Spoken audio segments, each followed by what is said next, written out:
To a brand new episode of Max Talks Box Office. Here at Max Talks Movies, my name is Max Dittenberg. Today I'm breaking down the domestic box office of this past weekend, which was January 30th to February the 1st, 2026. We're also going to look ahead at the movies hitting theaters in the entire month of February. So I'm Max Dittenberg. Welcome back, everyone, to Max Talks Movies. If you guys are new, please hit that subscribe button, ring that bell, so notified when my videos hit the channel. I do this box office show every single Monday. I also do award show videos, movie franchise rankings, added theater reactions, as well as my usual movie and TV show reviews. So please subscribe, ring the bell. If you're new, comment down below. What did you see in theaters this past weekend? What are you going to see this upcoming weekend in theaters? And also, guys, please hit that thumbs up button. So without further ado, guys, let's get into this past weekend's top five domestically from the 30th to the 1st of 2026. And it's a very interesting box office show today because four of the five movies in the top five this weekend are brand new releases. So it's going to be a very fascinating discussion here. In first place, unsurprisingly, is Send Help from 20th Century Studios, which is Disney, opening to $20 million in its opening weekend. It makes it the biggest opening so far in 2026. Now, I think Send Help would have done much better without the release of the number two movie on this list, which is going to be a big discussion. Send Help does have a budget of $40 million. This movie needs to make around $90 to $100 million worldwide to break even. I think Disney thought they had a much bigger hit with the Sam Raimi of it. This movie was more promoted on the backs of Sam Raimi than it was its stars Rachel McAdams and Dylan O'Brien. O'Brien's only really known in the mainstream for his Maze Runner movies. This is someone who's not really bringing money outside of an IP. And Rachel McAdams really hasn't been in a big movie in a very long time. If you want to count Game Night, that was 8 years ago. So she's also someone who's never been the most actress who's really used to drawing in big tickets. If she was, it was really over a decade ago when she was known for bringing in people to the theater. So from a marketability perspective, 20th Century Studios focused a lot more on this is the next Sam Raimi movie, but it seems like most people did not were not pumped for another Sam Raimi movie. Very interesting that his name wasn't worth enough. But $20 million, I think this is an okay opening.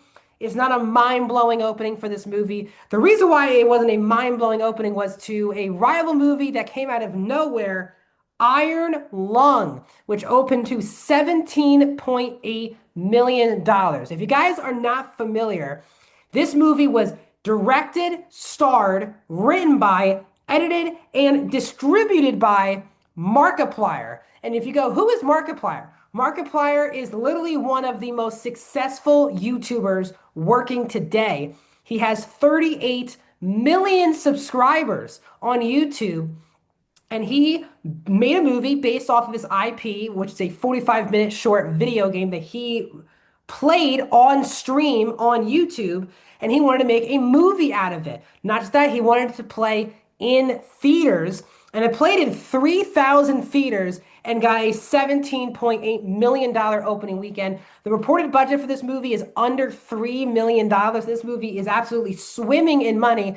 And as I said, not just did Markiplier star, write, and direct and edit the movie, he self-distributed the movie as well. No studio is the credit here for Iron Lung. It really all is on the shoulders of one of the most famous YouTubers of all time in Markiplier. Now, we saw a YouTuber last year have a movie hit theaters in Chris Stuckman, who, just want to be honest, Chris Stuckman is one of, if not the main critic that got me into wanting to become a critic. He had a movie called Shelby Oaks that he directed last year. That movie was picked up by Neon, so it wasn't like Chris Stuckman had to self-distribute the movie. And that movie only made $6 million in its entire run in theaters. And that's with Mike Flanagan's name as the executive producer for Shelby Oaks, and Neon picking up that movie. Iron Lung, which is, again, not a very famous video game IP, but Markiplier obviously is one of the most popular YouTubers of all time. And it really does show you that we're at a time in Hollywood where really, if you have the money and the audience, you can make a movie. You don't have to go to a studio to distribute. You don't need studio heads walking over your movie. If you have a platform and money to do this, you can do it and shake up Hollywood. And this is a huge shakeup and really a slap in the face in a lot of ways to Hollywood, because you had Send Help, a movie that was being threatened for number one by Iron Lung. Iron Lung led Send Help on Friday. And a lot of people in Hollywood were bracing for a disaster that a non-Hollywood distributed movie was going to be number one at the box office by a YouTuber. Now, luckily for Hollywood, Send Help was number one, Iron Lung was number two, but it does show you that there needs to be a shakeup in the way Hollywood is making movies, distributing movies, what they want in theaters, because this is a YouTuber making a movie that made nearly, let's say, $18 million in its opening weekend. We saw this very similar to like the Terrifier franchise, which is a very indie-based that has a studio, but it's very much an indie studio that has taken over Hollywood over the last 3 years. Difference here is those guys were complete filmmakers making movies. They weren't famous at all. Here you have a YouTuber doing this, just very fascinating scene to the box office. Another fascinating thing on the other side is the Melania Trump documentary movie. It opened at number 3 with $7.1 million. And you're hearing, of course, some crazy things from both sides of the political landscape. I am not here on this box office show to talk about politics. I try not to do that at all, honestly, on this channel. But again, this is the box office. I am covering everything. Now, Melania is a distributor for this movie is Amazon MGM because Jeff Bezos himself paid $40 million for this movie to be made and $35 million for advertising. So Bezos himself has $75 million sunk on the movie. Now, again, will he make his money back on this movie? Absolutely not. The states that saw the movie the most were definitely red states, in particular, Florida and Texas were the two highest grossing states for the Melania movie. But you're also seeing a point in time now, it feels like Hollywood is definitely not throwing shade, but definitely picking sides. We've seen a lot of passion for conservative audiences for outside the normal studios. If that's Angel Studios or that's a movie like Melania, they feel like they're being shut out of Hollywood, and these studios and movies are being made to suit them. Now, again, are these movies like Angel Studios or Melania made for everyone? No, it's definitely made for people with particular beliefs. And now we're at a point of Hollywood where movies are just being made for people with one belief and one belief system, not really making a widespread. And that's why we're not seeing as many movies in the $1 billion club, $2 billion club, because movies now are being messaged for a particular crowd, which I also find very interesting. So there is a big enough conservative audience out there to come back to the theaters. But again, Melania, this did not break the walls down. There were reports of buying tickets where we don't get the confirmation for that. Just like we got for Sound for Freedom, where that studio was literally buying tickets to fill theaters. There are reports that sometimes that happened for this movie, but it seemed like, again, the states that support this supported it. The states that did not weren't going to go see this movie in theaters. So again, Melania was in around 1,700 theaters. The only movie that did not open this past weekend that's in the top 5 is Zootopia 2. In its 10th weekend, increased again by 9%. It made another $5.8 million, $408 million domestically. Again, this movie's well into the $1 billion club. The fact that in its 10th weekend, again, over 2 months in theaters, and as well, Zootopia 2 has already hit digital. It's number 1 on the digital charts on Tuesday. It still made another $5 million in theaters, and just amazing the run that Zootopia 2 has been on.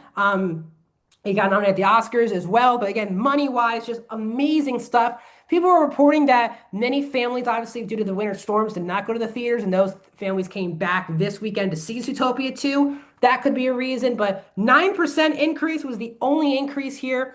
Overall, movies like Mercy and 28 Years Later dropped more than 50% off this list. So it just shows you the firepower that really is Zootopia 2. Wrapping up the top 5 is Shelter, the new movie starring Jason Statham from Black Bear Pictures. It opened to $5.5 million. It is one of the worst openings of the last 15 years for Jason Statham's lead acting career. His last 2 action leads were big hits. Working Man made $98 million worldwide, and Beekeeper 1 The Beekeeper a couple of years ago made 150 million worldwide, and we're already getting Beekeeper 2 coming out in January of next year.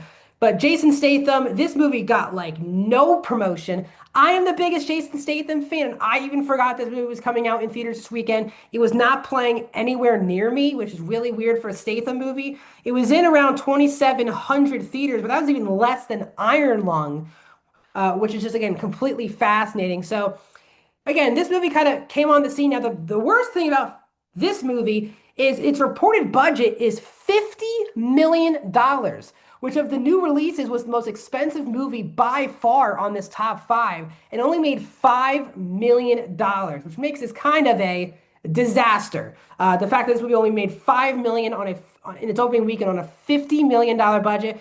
Don't know why this movie has such a high budget. Really, no idea why. Especially if the movie wasn't going to be given any promotion. This movie was kind of dead on arrival.